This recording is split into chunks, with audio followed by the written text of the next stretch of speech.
good, Jay.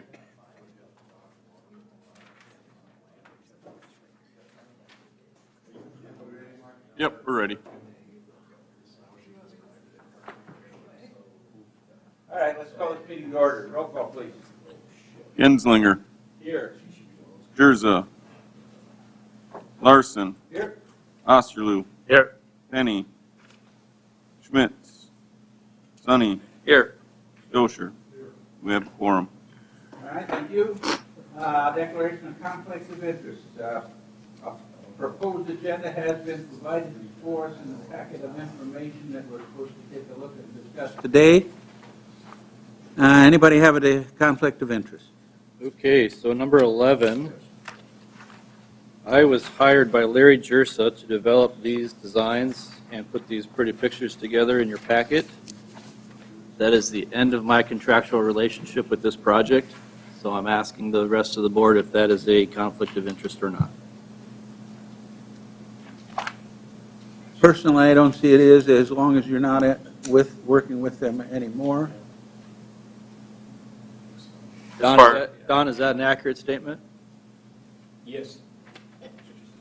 Just wanted to make sure. I can't see through the chair. What does the attorney have to say about it? You can move them. Are you on a spoon?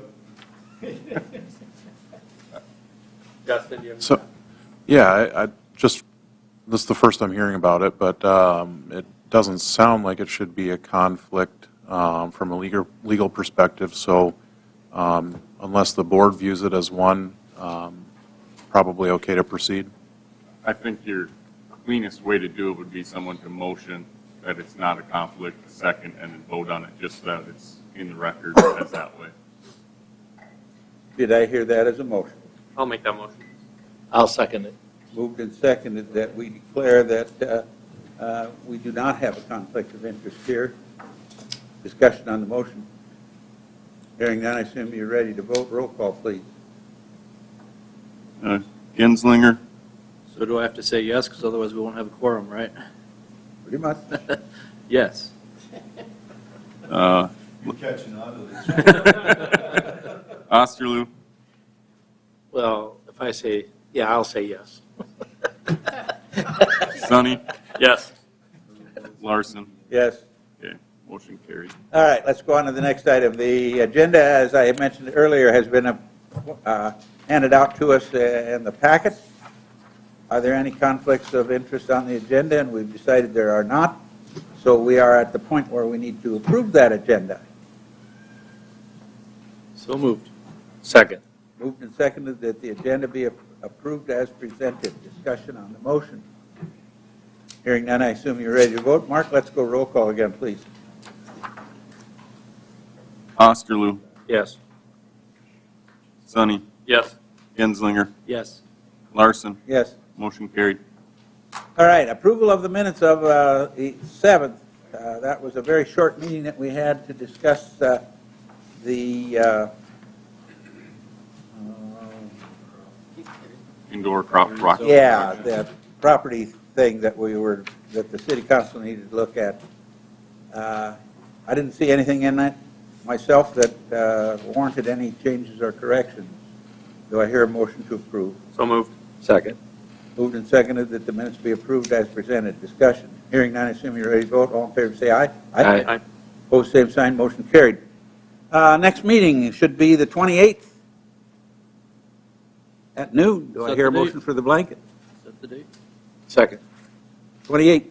Moved and seconded that the 28th be approved as the next blanket for the next meeting. Discussion.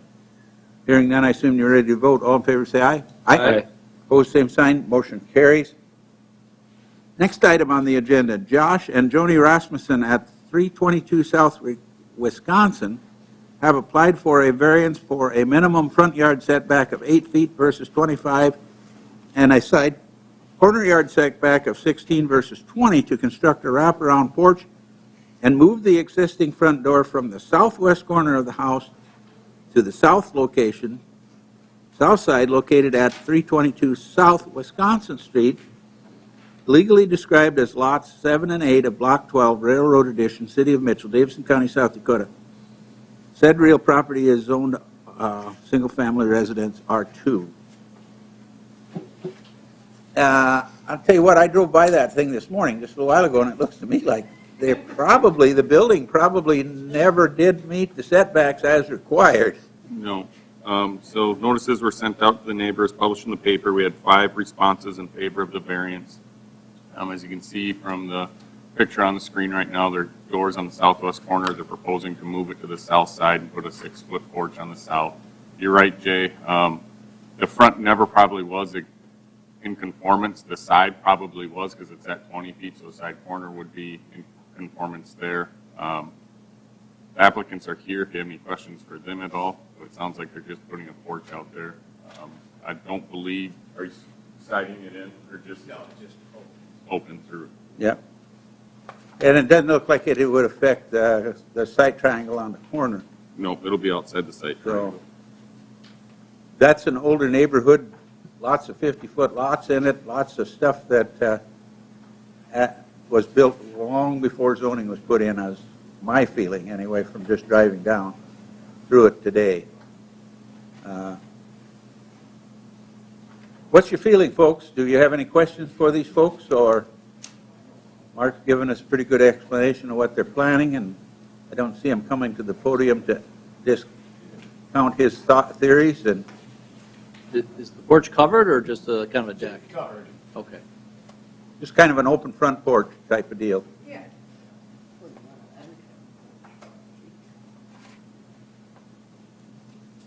I think it's going to definitely improve the looks of the I was house. going to say, architecturally speaking, I'd like to see it happen because that southwest corner is a little goofy looking, but, yeah, yeah. Yeah, and it's probably been that way for 50 years or more. Yeah, they used to be surrounded by trees, so you didn't see it as much, so. Do I hear a motion? Move to approve. Second. Moved and seconded that we approve this, let's see what they're doing. They're asking for a variance, aren't they? Yep, 2 variances. Yep, 2 variances. Moved and seconded that we approve those. Discussion on the motion. Hearing none, I assume you're ready to vote. All in favor, say aye. Aye. Opposed, the same sign, motion carries. Next item, a conditional use permit, Gold Key Properties LLC at 705, 707, and 711 South Davison Streets has applied for a conditional use permit for multifamily dwelling units between 5 and 12, 7 dwelling units total on combined lots located at 705, 707, 711 South Davison, legally described as lots 55 through 56, 54 through 56 of overlooked addition, City of Mitchell, Davidson County, South Dakota. The said real property is zoned medium-density family residential district. So it looks like they're going to put up a more or less apartment complex in 2 buildings? No, so what's happening here is they have the single-family dwelling unit that they built or they refurbished a while ago. Earlier this year, they came in for a variance for the 707 for a duplex there. Now they're proposing to put a 4-plex on this portion of that whole lot. The lots are all combined, so it meets the minimum lot width, the minimum lot coverage, the minimum square foot area of it. So it meets all those, but it's a conditional use for having 12 or less for that area. Notices were sent out to the neighbors, published in the paper. We got 1 response in favor that didn't make the packet, but there weren't any comments with it. I did receive a phone call from a landowner to the west that just has some concerns about possible drainage maybe going to the west from the driveways that are created there, but they didn't have any objection to the overall project of it. The applicant is here if you have any questions for her at all, if she wants to explain it a little further. You did get, the layout is in your packet as well as how the 4-plex is going to look, and then they submitted photos of the duplex that it's going to follow about the same look as what that looks like. And it looks like, there again, I drove by that today, and it looks like there could possibly be a drainage problem, and you guys will have to be involved in how that comes out, I'm sure, as through the building permit process. Is that a fair statement? That is correct. Through the building permit, we'd require an elevation certificate and have whoever does their elevation certificate verify proper drainage. And it looks to me that the building that they've already built, they've talked to the neighbor about drainage on that one and have done some things already, it looks like. So, any other questions or comments? Anybody from the audience got to talk to us about anything? If not, I assume we're ready for a motion. Mark, I'm assuming we do this separately, conditional use permit first? And then Yep, conditional use permit and then the variance.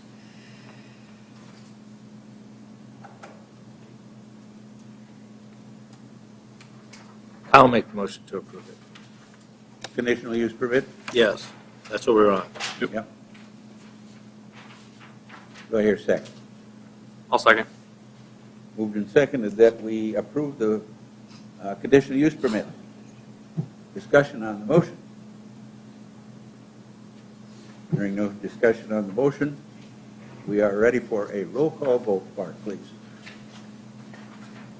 Osterloo, Yes. Sonny, Yes. Genslinger, Yes. Larson. Yes. Motion carried for that. All right, next item is Gold Key Properties LLC has applied for a variance in a minimum front and rear yard side yard setback of 22 feet versus 25 feet for construction of a fourplex with attached garages located at 705 South Davison Street, legally described as lots 54 through 56 of Overlook Addition, City of Mitchell, Davidson County, South Dakota. Said real property is zoned medium family density residential district. Looks to me like this is some pretty good thinking on how to repopulate some of the older 50-foot lots. And if the drainage issues can be resolved and so on, looking at that existing building that they put up, going to improve the neighborhood. Yep, this will actually be sitting a little bit back from where the existing house that sits there is. So they'll tear that down, put the fourplex there. A 23-foot variance was approved earlier this year for the duplex. So now they are asking for 22 on the front and the back of this new one. They split the difference, and they have the right amount of side on the north side for setback, and they have the south side for meeting between the two different buildings as well. The letters went out together, so it was the same respondents that we got from previous item on the agenda. Anybody from the audience got a comment or thought on this issue? Well, I have a question that might send a comment up our way, but is there no way to construct this building without a variance? It looks to me like we're off by 3 feet, which would be 18 inches per unit.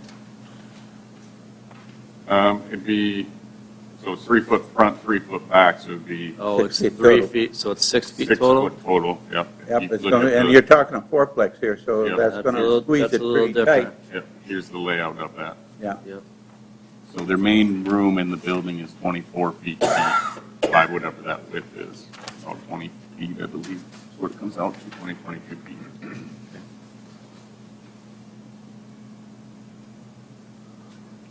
That existing building that's there is nice.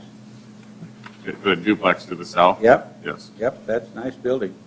And like I say, as driving by, they already have addressed some drainage issues with the neighbor to the south on that building. So my guess is they're going to be cooperative. Whatever needs to happen, they'll do it. Are they matching the overhang? It'll be a 1-foot overhang.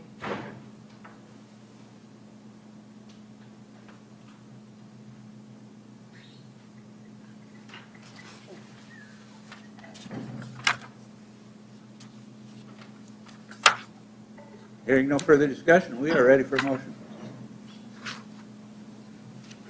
I'll make the motion to recommend approval. Second.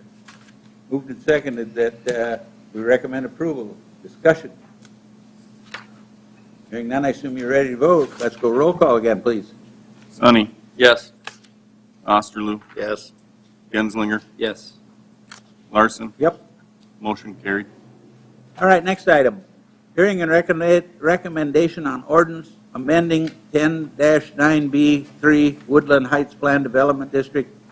Ethan Co-op Lumber is requesting Lot 1, Block 5 of Woodland Heights Plan Development District, and it was as shown on the enclosed map, be removed from 10-9B3 Subarea B and be added to 10-9B-3 District Enclosed. See the map. Subarea C, the owner wishes to allow a duplex to be built on this location. Notices were sent out to the neighbors. It was published in paper with one response received in favor and one opposed. The one opposed had a comment on the bottom of there that they didn't believe that there should be duplexes in the area. There's already duplexes down there. And since the packet was made, we had two more responses received against, one with no comment that I didn't give to you, and one that I printed out that has the email of their comments with that. Their feeling is that there's enough area down there that they don't think that it should be rezoned, since there's already locations for other duplexes to go. They should go to that location. So down in this area, the outside of the horseshoe is all zoned for two-family and up to 12, and the inside of the horseshoe, excuse me, the outside of the horseshoe is only single-family, except we did rezone on the east side of it. Those last three lots have been rezoned for duplexes. The middle portion is what is sub C, which was allowing the duplexes or up to 12 units. There have been a couple duplexes built within that middle area already. Yeah. And there's also single dwelling there too. I mean, Correct. so it's a matter of a mixed area anyhow, is what it is. Your three that were opposed to it, one is 1010, one is 1030, and one is 2833. Yeah. So you're a block away from the duplexes anyhow, you know, I don't see any problem with that myself. If you want a motion, I'll make a motion too. All right, we have a motion to approve. Do I hear a second? I'll second that. Discussion on the motion. Well, I think the comment I have in my head is, why do we zone in the first place if the first thing we're going to do is always rezone it? I'm not necessarily against it, but I can totally see these three homeowners' concerns. It was zoned one way, and then we're going to change it after everybody's built in there. It's tricky. Yeah, and it is a PUD that the developer came up with. It wasn't the city zoning, it was them themselves. So Yeah. they would have had to purchase the land from the developer, but they probably were told, one of the letters I think says, we were told no duplexes would be built. Right. Well, some would be built, just not where this one was supposed to. Well, then, it's again, when I said that they're single dwelling, why bring a ceiling? I know it can be done, but back when this was developed in Waycott for that, that's a different story. That's many years ago, and things have changed. And like I says, I mean, it's only so many feet away that they are seeing duplexes, Well, it's almost like when you buy a property, it's zoned one way, and you have to go in there knowing that it might change after you purchase your house. Yeah. That's very difficult. Like, as you say, Jay, nobody has a crystal ball, right? So Nobody has a crystal ball. how do you make that educated guess? Well, and, a PDU, when you develop that PDU to start with, you're taking a shot in the dark. Well, it's just a starting of a layout that you want to go by. Yeah. Try, but like I says, the times have changed that, it's, Yeah, good stuff. We have a motion and a second. We've had discussion. Further discussion, anybody from the audience or folks at the city? As long as they get drainage and everything in order, should work. Let's go roll call. Let's have a vote and we'll go roll call again. Genslinger, Still going to vote yes. Larson, Yep, Osterloo, yes. Sonny, Yes. motion carried. motion carried. All right. Next item on the agenda.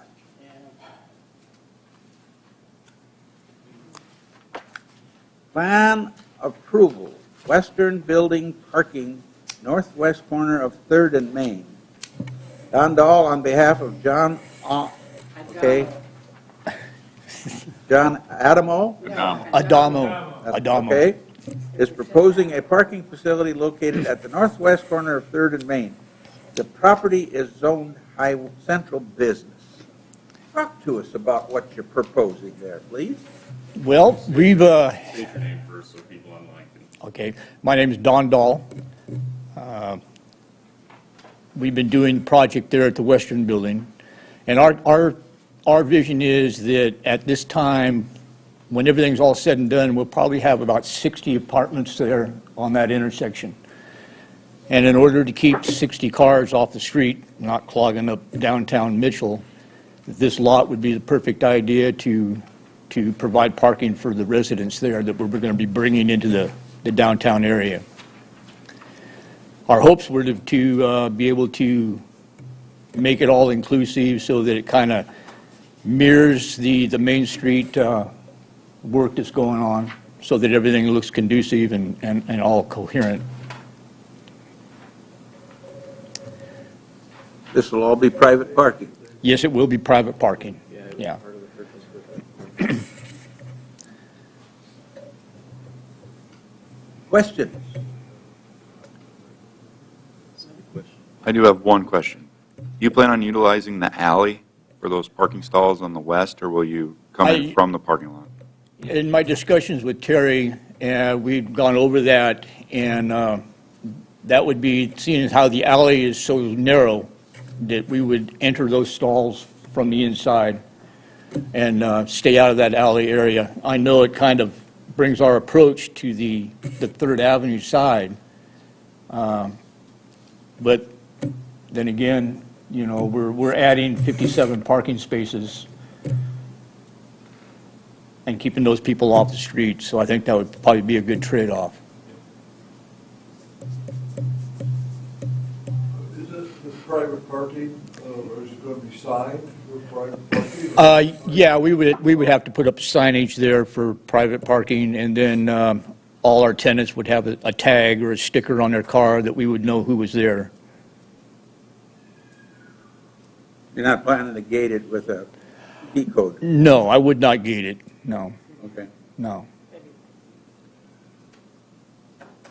The goal of the design as we were laying this out was really to create a separation with a landscaped area, so we didn't have an asphalt jungle at 3rd and Main. So you see the trees there and you see the raised wall and some seating areas. That is meant to be a visual buffer between the street and the parking lot. Right. From a city standpoint and reviewing it, I mean, it's exciting to see something like this to be put in downtown Mitchell. So from a city staff perspective, we are excited about it, and we really like the look of it. And Well, that's been our goal. That's been our goal ever, from day one, is to come into the town and not bring our own thought pattern in. We've been asking questions and try to keep everybody happy, so to speak. Work on the building is progressing nicely yet? Yes, it is. Yes, it is. We've, the typical delays, but other than that, we're doing real well. Yeah, thank you. Further discussion, further questions? Hearing none, we are ready for a motion. I'll make the motion to approve it. I'll second. Moved and seconded that, let's see, what are we talking about you're doing here? Parking facility Yeah. plan. Parking, 3rd Main, be approved. Now we can have some more discussion on the motion itself. Hearing none, I assume you're ready to vote. Mark, we're having fun with roll call. Let's do it again. Genslinger, Yes. Osterloo, Yes. Sonny, Yes. Larson, Yes. motion carried. Thank you. Any other business to come before this body at this time? If not, we are ready for public input. If you need to address the City Planning Commission on an item that was not on the agenda, excluding personnel items, please come forward to the podium and state your name and your concern. Presentations are limited to 3 minutes. Items will be considered, but no action will be taken at this time. Seeing as how no one is coming to the podium, we are adjourned.